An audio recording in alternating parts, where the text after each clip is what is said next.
Historia del siglo XX.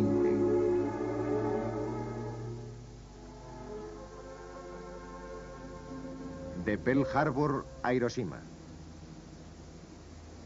Pearl Harbor, Hawái, base naval norteamericana en el Pacífico. El domingo 7 de diciembre de 1941, al amanecer, varias unidades de choque de un portaaviones japonés atacaron la flota americana del Pacífico que permanecía anclada en el puerto. 18 naves norteamericanas fueron hundidas o resultaron dañadas. Más de 300 aviones quedaban fuera de combate.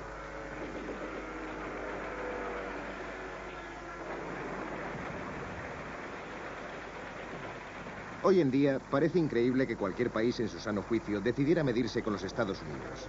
¿Por qué cometió Japón este error?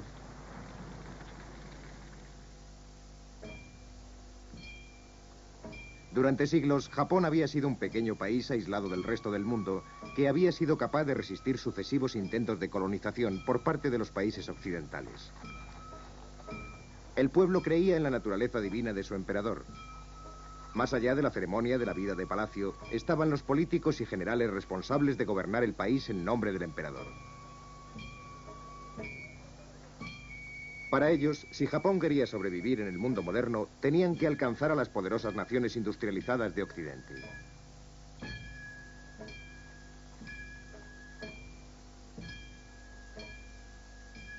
En los años 20, el emperador Hirohito gobernaba una nación en rápido desarrollo.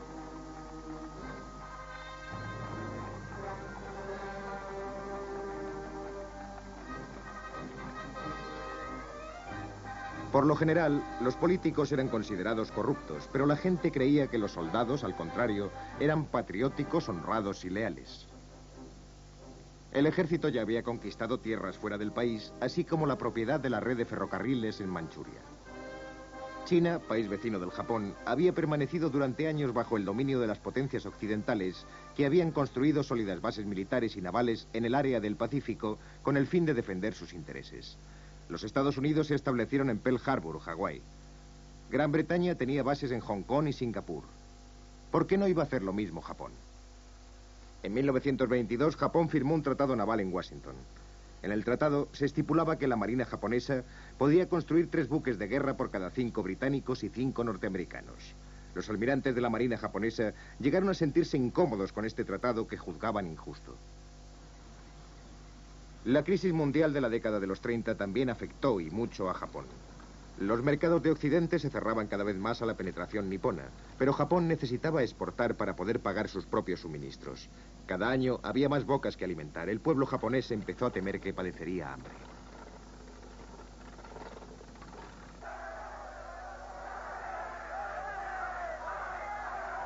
La voz del ejército se hacía oír en Japón. Somos como una gran multitud, decía, encerrada en una habitación pequeña y estrecha. Debemos tener un imperio en Asia como salida para la energía de nuestro pueblo. Los políticos no querían escuchar, pero las masas sí prestaban atención a lo que decían los líderes militares. En septiembre de 1931, las fuerzas japonesas invadieron Manchuria.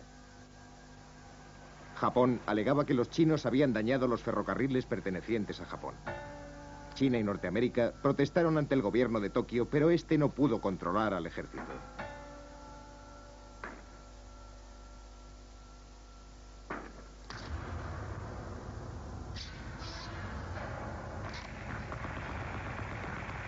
Norteamérica quería que las puertas de China estuvieran abiertas al comercio con todos los países. Japón, por el contrario, quería que esas puertas solo se abrieran a su comercio.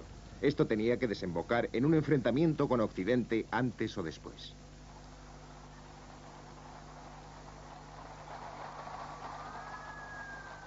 En marzo de 1932, Manchuria estaba en poder de Japón, que la llamó Manchukuo y envió allí un emperador títere, Puyi, el último de la familia de los Manchú.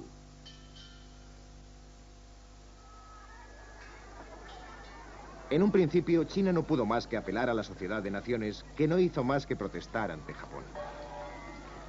En 1936, los líderes comunistas y nacionalistas chinos dijeron que se iban a unir para luchar contra Japón. Para evitar esa amenaza, Japón decidió invadir China.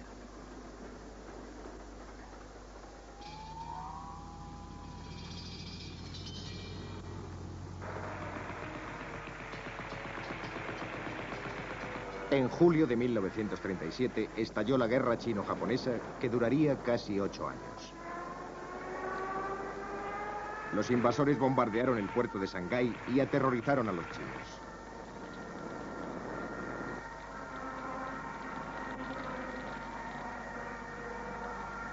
Pero las noticias de su salvaje acción nunca llegaron a Japón.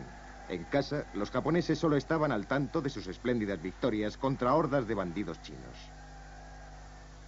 En octubre de 1938, los japoneses habían tomado casi toda la costa china.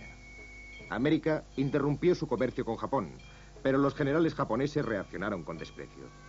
¿Acaso podía un país dominado por el desempleo como Estados Unidos luchar contra un país trabajador como Japón? Los alcohólicos fanáticos del jazz norteamericanos no tenían la menor posibilidad de triunfar ante los sanos campesinos japoneses. América era la tierra de los gánsteres, decían, mientras que en Japón la vida de cada soldado era la vida del emperador.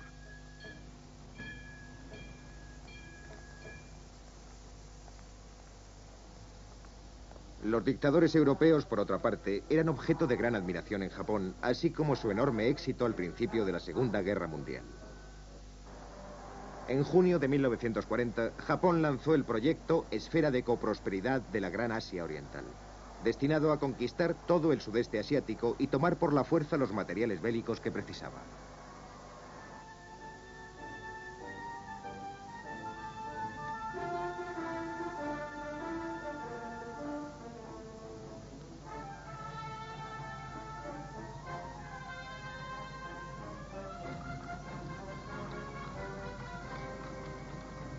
Los líderes japoneses tenían que admitir que habían entrado en una espiral de enfrentamiento con Estados Unidos. Si desembocaba en una guerra, esta se iba a decidir en alta mar.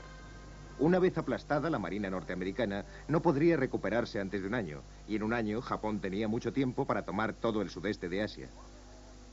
Para entonces los Estados Unidos se lo pensarían 2 veces antes de intervenir en un área tan extensa. Ese era el plan.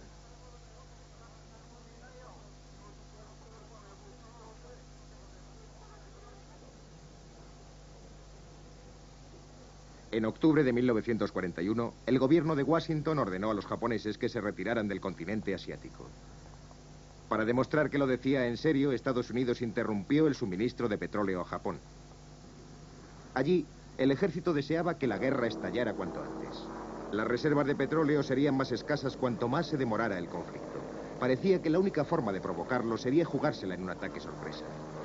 La fuerza de ataque japonesa se aproximó a Pearl Harbor sin que su presencia fuera detectada a primera hora del domingo 7 de diciembre de 1941.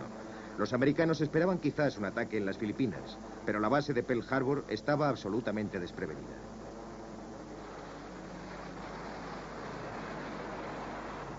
En realidad, el ataque causó menos daño de lo que inicialmente se pensó. Casi ninguno de los depósitos de combustible, los diques secos y los talleres de reparaciones sufrieron desperfectos. El azar quiso, por otra parte, que los portaaviones americanos hubieran salido a alta mar a hacer maniobras. Pero si América hubiera perdido sus portaaviones, quizás la gran jugada de Japón hubiera dado resultado. Pido al Congreso que declare que desde el ataque cobarde y no provocado de Japón, el pasado domingo, 7 de diciembre de 1941, existe un estado de guerra entre los Estados Unidos y el Imperio japonés.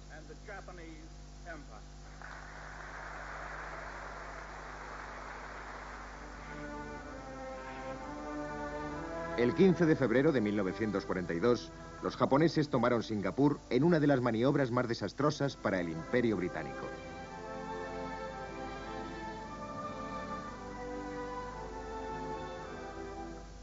El comandante japonés, Yashimoto, aceptó la rendición de casi 130.000 soldados británicos y de la Commonwealth, muchos de los cuales acababan de llegar a Singapur.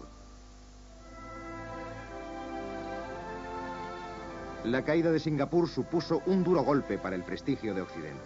A comienzos de 1942, Japón estaba invadiendo país tras país, isla tras isla. Las poblaciones de todos estos territorios subyugados odiaban al ejército japonés. Pero se había quebrado el poder de Occidente en el sudeste de Asia.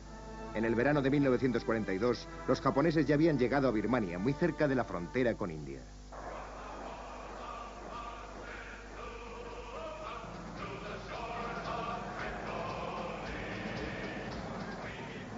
Puede que tardemos mucho en vencer esta invasión premeditada, pero el pueblo americano en su recta conciencia conseguirá alcanzar la victoria final. Los japoneses empezaban a darse cuenta de que habían despertado a un gigante dormido.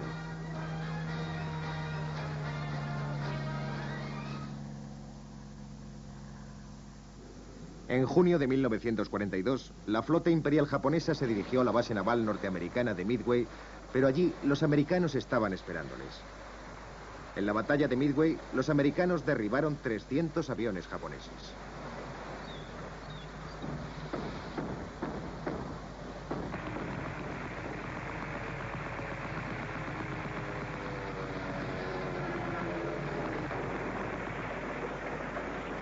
También fueron hundidos 4 portaaviones japoneses.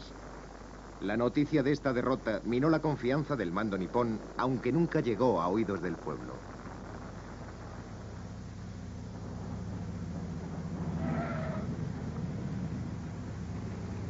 Para los Estados Unidos, Midway supuso un triunfo. Ahora iban a tomar la ofensiva. El general Douglas MacArthur, comandante de las tropas norteamericanas en el Pacífico, planificó la estrategia.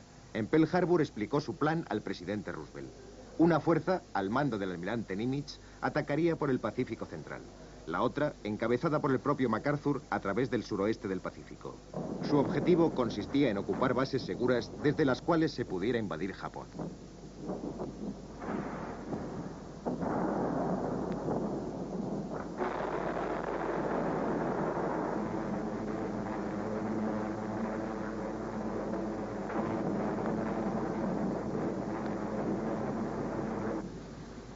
En una serie de ataques, moviéndose con rapidez de una a otra isla, las tropas americanas empezaron a presionar a las japonesas.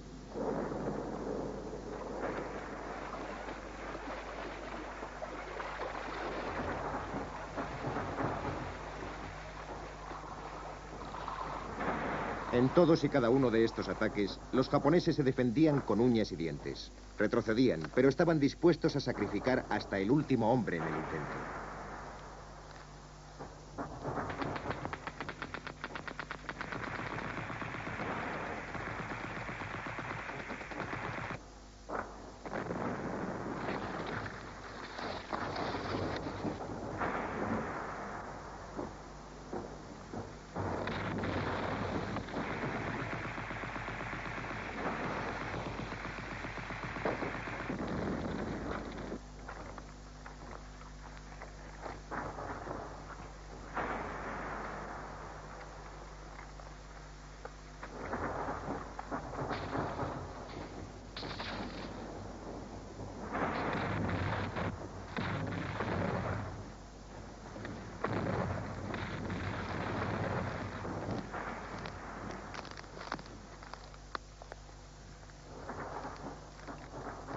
Las pérdidas en ambos frentes eran inmensas.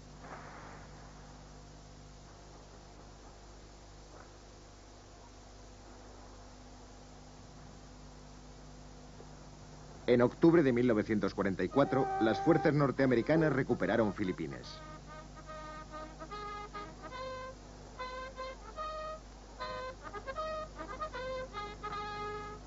En Birmania, también los japoneses estaban cediendo ante las tropas británicas, norteamericanas y de la Commonwealth.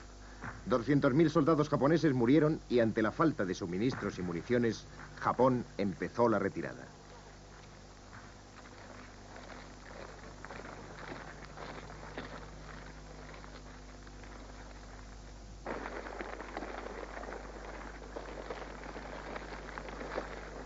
Saipán estaba dentro de la órbita de Tokio, la capital japonesa. Al principio, los americanos bombardearon las fábricas de aviones, pero en marzo de 1945 empezaron a lanzar una lluvia de bombas en las ciudades niponas, muchas de ellas construidas casi totalmente de madera.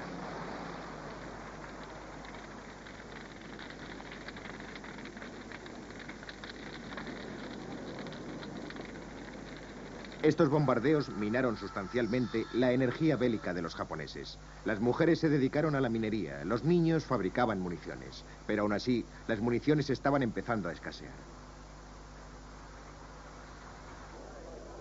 Los japoneses se dieron cuenta de algo que sus líderes no se atrevían a admitir. La derrota estaba cercana. Con una determinación algo lúgubre, se dispusieron a defender sus casas.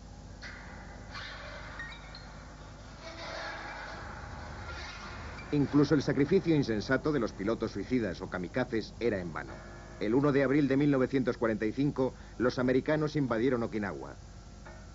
Pero también Estados Unidos había sufrido pérdidas considerables y temía que la invasión de Japón fuera a costar aún muchas más vidas. En julio de 1945, los líderes aliados emitieron en la conferencia de Potsdam una declaración a Japón. O se rendía o afrontaría una inmediata y total destrucción. Los japoneses no concedieron ninguna importancia a la declaración de Potsdam y el presidente Truman autorizó el empleo de la bomba atómica.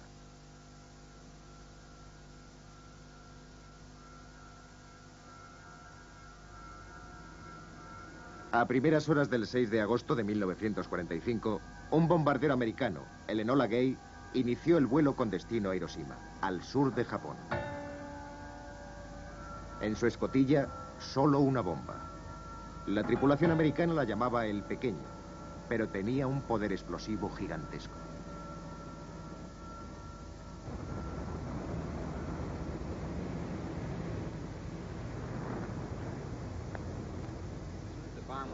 Cuando estalló la bomba, el interior del aparato se iluminó como si alguien hubiera disparado un fogonazo y entonces tuvimos que esperar, con la preocupación de saber qué pasaría cuando la onda expansiva alcanzara el avión. Finalmente la onda expansiva llegó y fue como estar en un cubo de basura mientras alguien está dándole patadas. Después nos acercamos a la ventanilla y vimos la ciudad completamente cubierta por el humo, mientras esa enorme nube en forma de hongo se seguía elevando.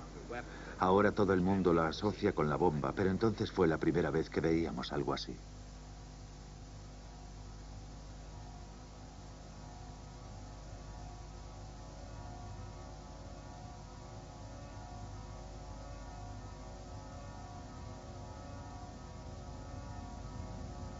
Esta bomba, por sí sola, calcinó, mató o dejó gravemente heridas a cerca de 200.000 personas.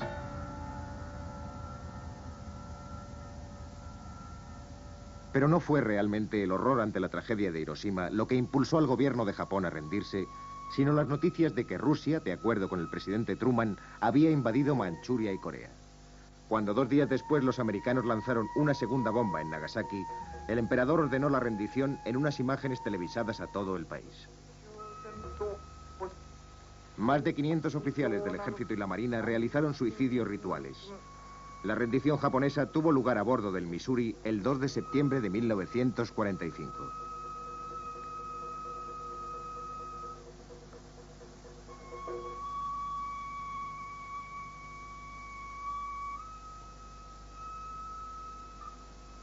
El trámite queda cerrado.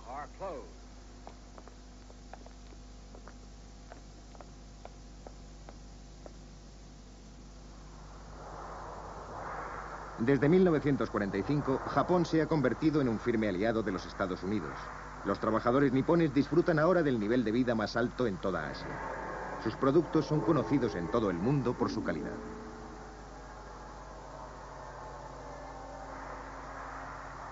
Desde la guerra, las nuevas generaciones de japoneses han tenido que afrontar nuevos problemas. Para la mayor parte de ellos, la vieja lucha por el imperio japonés no es más que un sueño olvidado.